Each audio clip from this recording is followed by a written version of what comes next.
Hi, I'm Oliver Davis. Welcome to part 2 of the lecture on media platforms. And in this lecture we take a look at augmented reality. So returning to the diagram on the virtuality continuum, because the augmented reality is to the left of the diagram and sits just above reality. So what we see in augmented reality is that instead of going into a completely virtual world, like in virtual reality, we bring virtual objects seemingly into the real world. So, decent definition here: a technology that superimposes a computer-generated image on a user's view of the real world, thus providing a composite view. And AR is set to be big. There's a great quote here from Tim Cook. I regard it as a big idea, like the smartphone.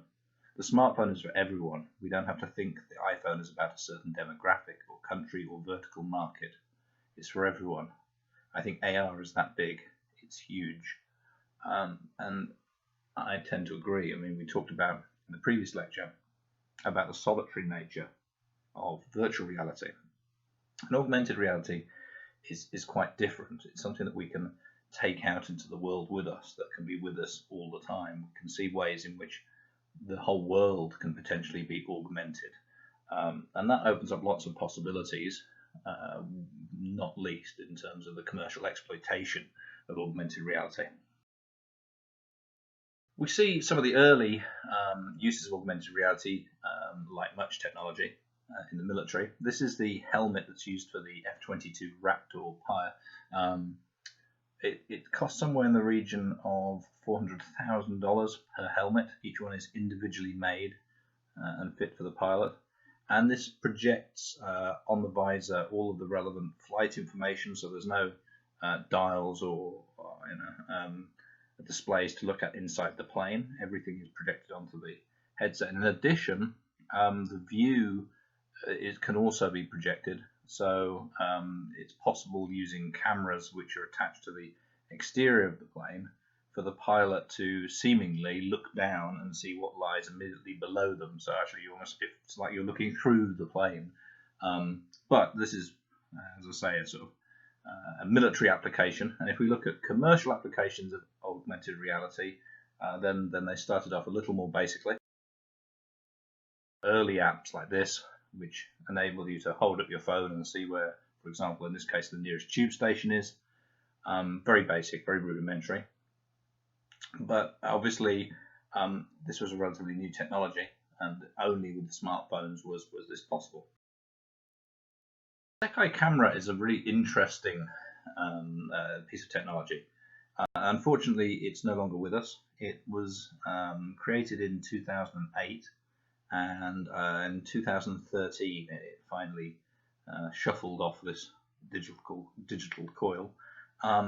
But the idea behind it was really fascinating. So it was the fact that we could go out into the world, we could see an augmented reality overlaid over our view of the world, and it was essentially a social media application within augmented reality.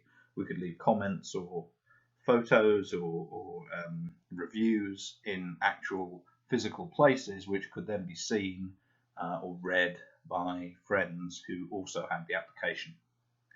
I think part of it was this idea that instead of looking down all the time, as we did with phones, that this would enable us to look up and look around. And certainly the idea behind it is fascinating. It just, I think, probably was held back a little by the potential and possibilities of the technology at the time. And that's not to say that something like this couldn't succeed now with the technology more advanced. Certainly there's lots of possibilities in this area.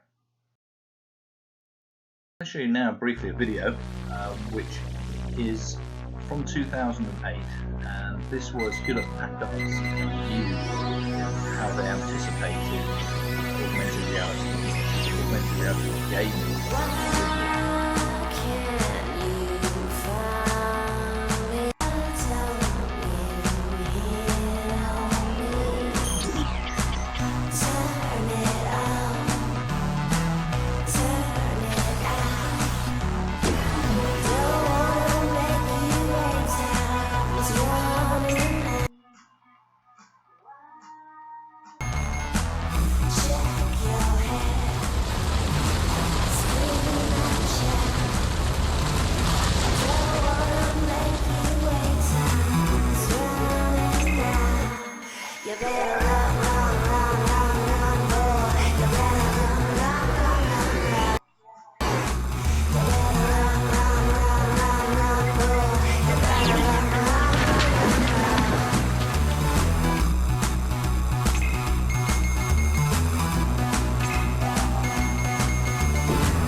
So yeah, sorry, 2006 this originally came out.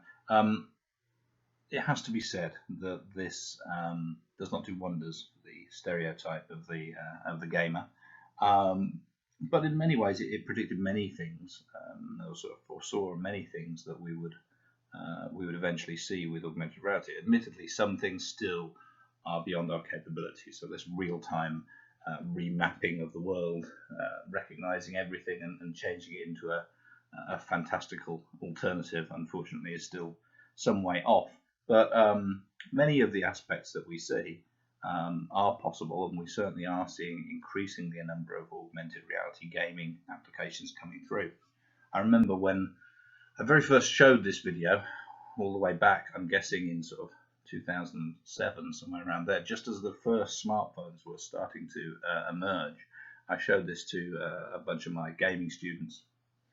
And I remember that the biggest comment that came out of it wasn't to do with the lack of realism of the technological sort of portrayal of augmented reality's future, but it was with the fact that we had all these people wandering around constantly looking at their phones. It was seen as something totally unrealistic, that people wouldn't walk around like that, just constantly staring at their phones and ignoring the world around them.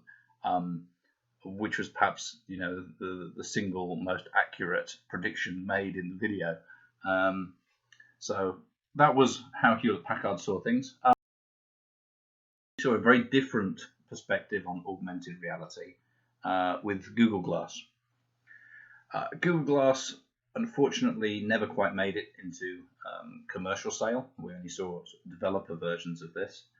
But nonetheless, was a fascinating experiment. This was a vision of augmented reality in which augmented reality would always be with us, that we'd take it out with us, that it would take many of the functions that we saw in smartphones and overlay them on a lens that we carried with us at all times. It ran into many problems with privacy, concerns with privacy. People could be photographing or filming without people being aware. And also, I think that the culture was slightly different. The culture in which we saw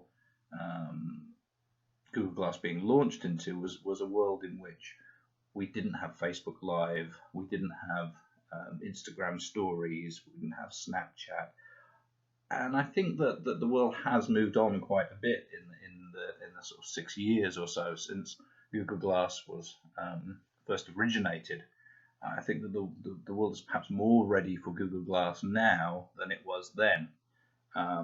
Not least in terms of technology and the expense involved, but also in terms of our attitudes towards these types of devices. So it'll be interesting to see what happens. Obviously, we've got now Google Glass Enterprise Edition, which is available, kind of repackaging and relaunching of Google Glass for business users. But certainly, smart glasses are a technology which are likely to continue to evolve. And while Google had a vision of augmented reality that we take out into the world that perhaps didn't quite work out, Microsoft went the opposite direction. So Microsoft had an idea of augmented reality being something that we would use within the house or within our business. So it's something that we wouldn't be wandering around outside wearing, but which we would use indoors in specific occasions. And the HoloLens is available now, either in a commercial or in a developer's edition. It's not particularly cheap, has to be said. Even the developer's edition is around about $3,000. So because essentially it is a PC contained within this, but it's certainly an interesting sort of perspective on what augmented reality could be, even if it's only the beginning. And I'll show you a brief video. This is the sort of pitch video that Microsoft made for the Microsoft HoloLens, and it has to be said for anyone who's had a chance to play around with HoloLens since that it is a little optimistic in the capabilities of the HoloLens. The real version isn't quite as good as this, but still it gives you an idea as to what Microsoft's thinking is about augmented reality. Look around. Technology is all around us. We use it in every aspect of our lives. It enables us to do amazing things. But what if we could go further? What if we could go beyond the screen, the real world? Now we can. This is the world with holograms. What will they enable us to do? New ways to visualize our work. I have an idea for the fuel tank. New ways to share ideas with each other. How are things going your end? I just put the images in OneDrive. Perfect. More immersive ways to play.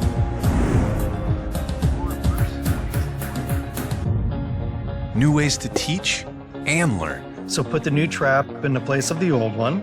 Now what? And tighten here and here. New ways to collaborate and explore the places we've never been. Look at this formation. Let's take a closer look.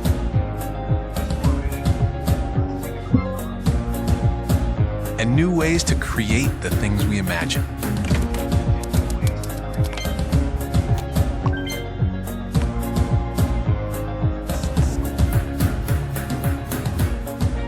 Because when you change the way you see the world, you can change the world you see.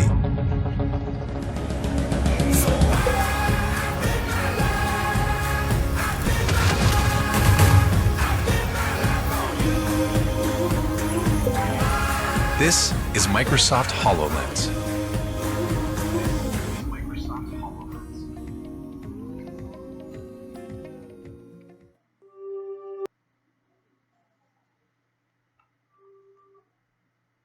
So that's Microsoft HoloLens, which is available now. But regardless of the arrival of these types of technologies, smartphone augmented reality is likely to be where we see the immediate future for augmented reality. It's going to be its biggest market, and some of the estimates are that in the next 3 to 5 years we're going to see growth in the hundreds of billions of dollars in this area, in terms of the manufacturers of the components of all the sensors, for example, the hardware manufacturers, so people like Apple and Samsung, and then also you've got the actual platforms of people like Facebook and Snapchat and software. So there's a huge amount of growth possible within this area, and expected to be the case. And we see in terms of gaming, for example, things like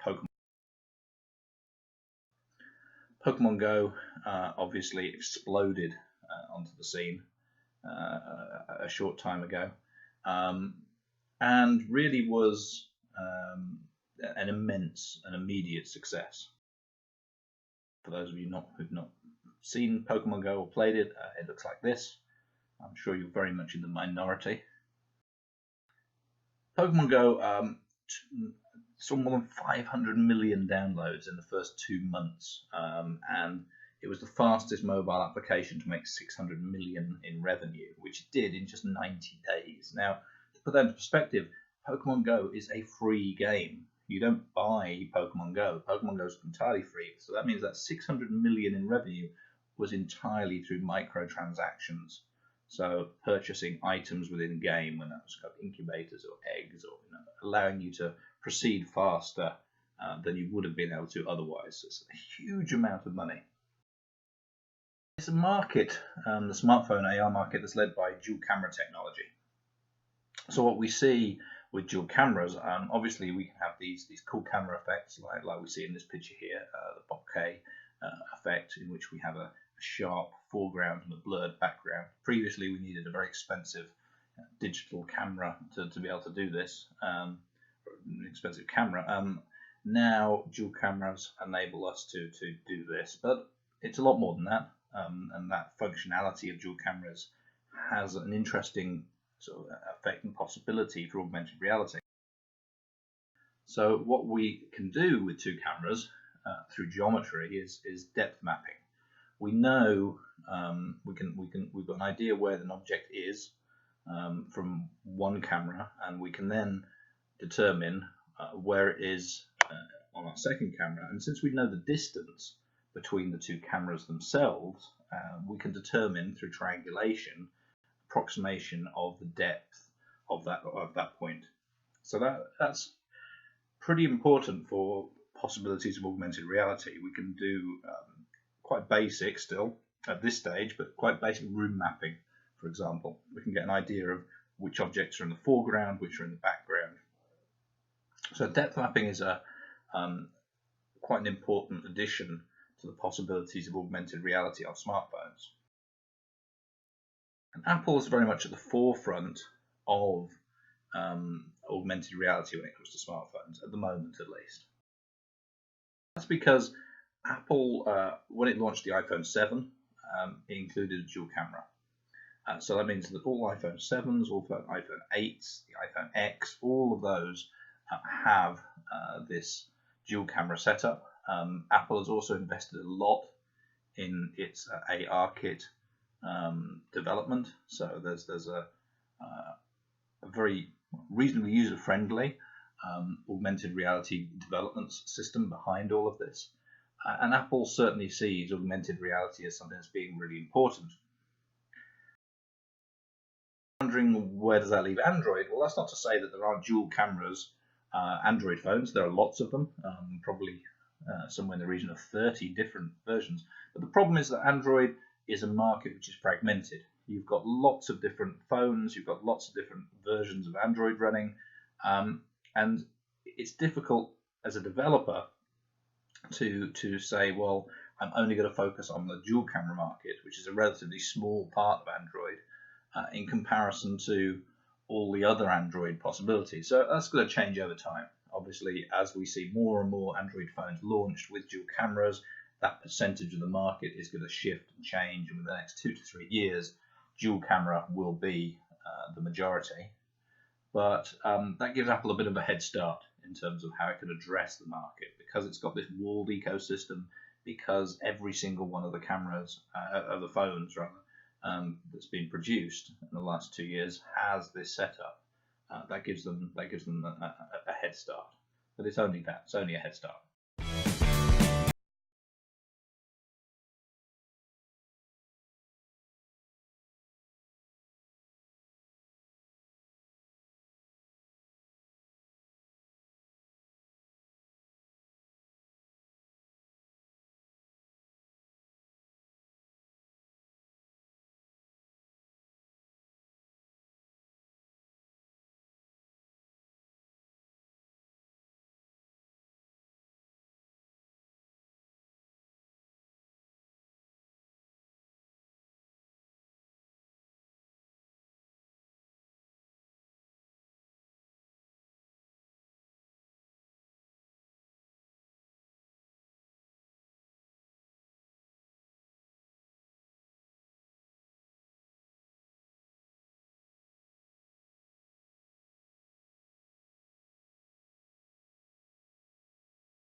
So that's one way in which augmented reality can be used.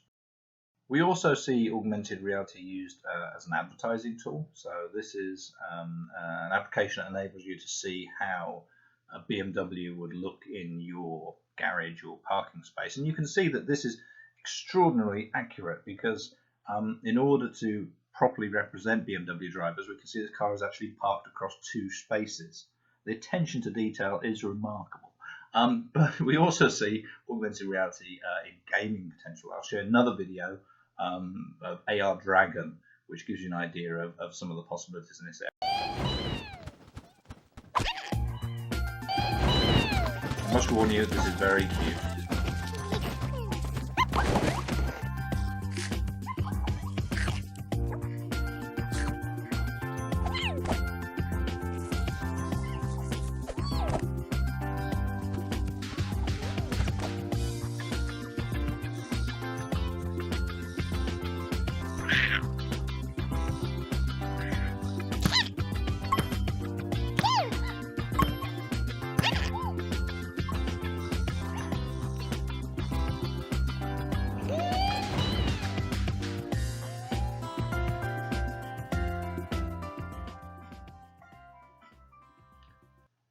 So obviously this video sort of shows the best of the app in the most ideal circumstances, but one of the problems that we still have with augmented reality at the moment is the problem of occlusion, which is to say that we have a problem determining when a virtual object should be in front of or behind something in the real world. Now, there's been a number of experiments and research that's been conducted in this respect, but still we're some way off where we would like to be, and that's something which is held back a little by the sensor capability of phones, but we're likely to see that improve.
Another short video here just showing some possibilities. This is briefly blending with virtual augmented reality.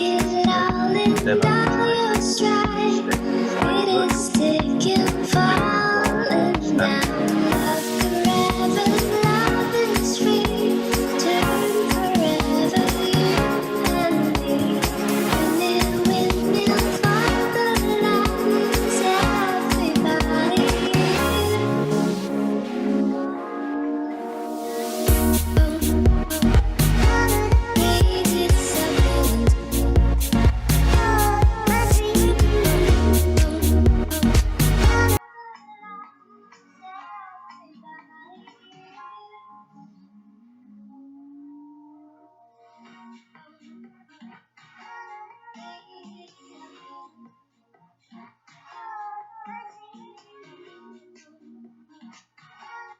So some wonderful technology there.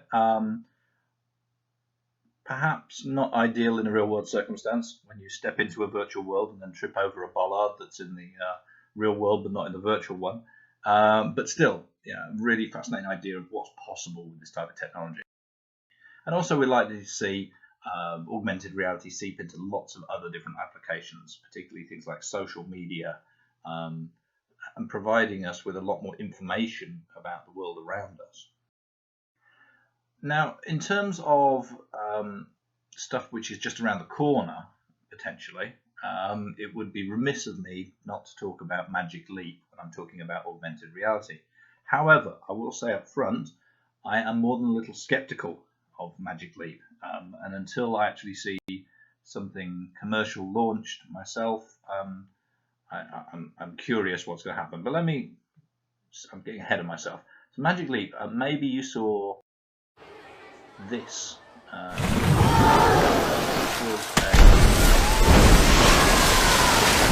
a demonstration, supposedly, of augmented reality, like this. Wow, a whale jumping in the midst of a school gym and everybody reacting. Obviously, this is complete rubbish because no one is even wearing a headset in the audience. So this is just a bit of computer graphics. Obviously, children were told, imagine something's going to happen, and we're going to add this. But this was put as a sort of teaser, just to introduce this idea of the blending of virtual with the real. However, as I say, Magic Leap haven't been entirely transparent a lot of the time in what is real and what is just a graphical demo. So back in 2015, Magic Leap were meant to be speaking at TED, but unfortunately couldn't make it, so they gave us this quote. Unfortunately, we couldn't make it to TED, but we wanted to share one of the things we planned to share at the talk. This is a game we're playing around the office right now. So I'll now show you the video, which is the game they're talking about.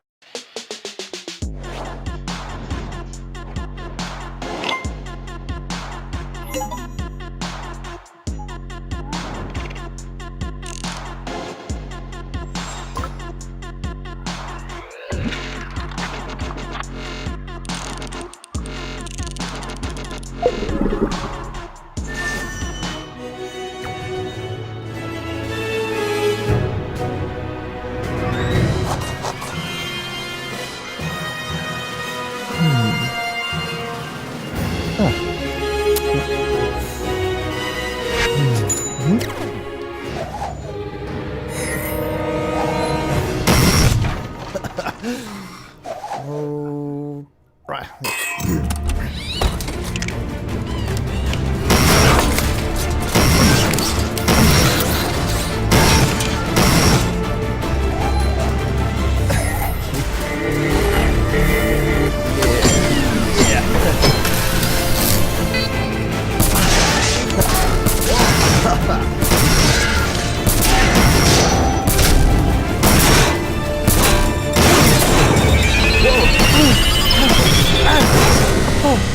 Oh, shit.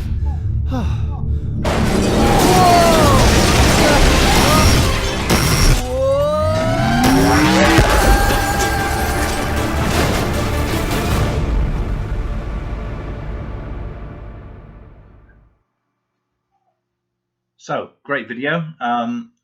Obviously, although unfortunately computer graphics. So this is all just CGI stuff.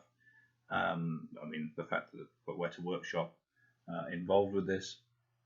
This is not a game that's being played. This is just a representation of what augmented reality gaming might look like, and that's fair enough. And I think it's fine. I mean, what we saw later was that they changed the description from saying it was something they were playing around the office.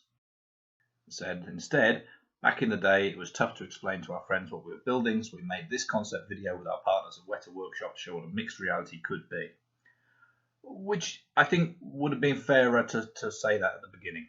And it's these types of actions that have led, well, not just me, but a number of people to be cautious before getting too excited about what Magic Leap are doing and what they're going to launch. And supposedly we're going to see a launch soon, this year. And there's been a lot of investment, sort of in the region of 2 billion invested into Magic Leap. So obviously they're doing something, and they're doing something which people believe in. I'm hoping that I am wrong to be skeptical, but at the moment the jury is still very much out on what Magic Leap is going to be possible and what it's going to be capable of and how big an impact it's going to have. So mixed reality. Both AR and VR are set to become increasingly important in the upcoming years. We're going to see them seep into our lives and invade our homes. Whether that is through a handheld smartphone AR, headsets, whether that's HoloLens or Lightfield Display or Magic Leap. As I mentioned earlier, smart glasses, we're starting to see a possible resurgence in those as the technology improves, as the weight and battery life of something like this extends. As I mentioned, we're seeing the return already of Google Glass. So Google Glass Enterprise Edition is out there. So maybe smart glasses also are going to see a return in a reasonably short future. We're likely to see, in augmented reality in particular, the creation of some rather interesting conundrums for us to solve as soon as we start blending the real and the virtual, things which we just haven't really had time to legislate for. So, for example, we used the example of Snapchat and Jeff Koons and his sculptures, which were displayed in various places around the world. Shortly after this came out on Snapchat, we saw this, a vandalized version of Jeff Koons's art appearing through CrossLab. This was sort of a response, and you needed a separate app for it. But if you went to the same geographical location that Snapchat asked you to go to in Central Park to see this, and you had this app, instead you saw a graffitied version of the sculpture. So it's a sort of interesting owns an augmented reality. So if something is in the real world in terms of where it's positioned, but is in a virtual world in terms of how we see it, who actually owns the rights to that? When Pokemon Go launched, one of the problems occurred here in the Netherlands, in a place called Kijkduin, which is a protected beach, protected dunes. And unfortunately, a rare type of Pokemon started spawning in this particular area of Kijkduin. And that brought hundreds and thousands of people, and many of them trampling over the protected dunes in order to try and catch the Pokemon. So this was a problem. The council wasn't particularly pleased, and they attempted to take Niantic Labs, the developer of Pokemon Go, to court and to see if they could stop them from having these Pokemon spawn. The court case rambled on for a while with no real conclusion, but eventually Niantic limited the spawning and the time at which they spawn, and the problem slowly went away. We also saw a similar case in the United States. In Lake Park, hundreds of people descended upon the park to play Pokemon Go. The park wasn't equipped for these numbers of people and the amount of rubbish and things that they brought with them.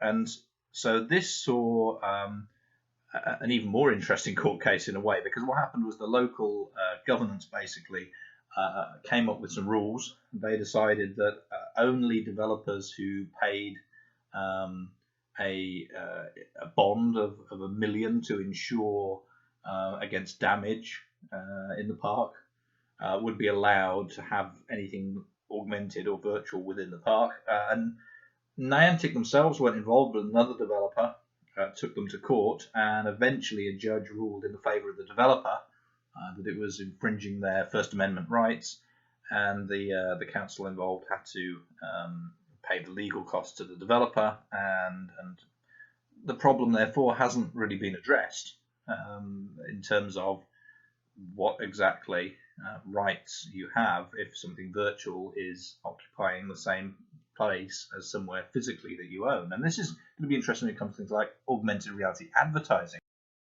So let's imagine, if we will, way back in 2016, if we'd had an augmented reality advertising app, and if when I look at Trump Tower, I see this, a advert for Hillary for president. Obviously, Trump Tower, it's owned by Trump, possibly, and it wouldn't allow physically for this to be put up, but it's not really there. It's only there in the virtual world, and the coordinate that Trump Tower exists at is just that. It's just data. It's a coordinate. So you can't own a coordinate. You might own the space that coordinate is placed on, but the data itself you don't own. So this leads to all sorts of interesting possibilities. For example, we could have Burger King deciding to have augmented reality advertising plastered all over McDonald's restaurants, directing people to come and go to Burger King. We could see this in social media where, for example, maybe we can leave actual physical comments, seemingly, on people's property. So this is a sort of can of worms which has been opened and which legislation hasn't yet addressed. And it's going to be very interesting to see how it can address it, directly at least. So there's lots of interesting aspects of what's going to happen with augmented reality.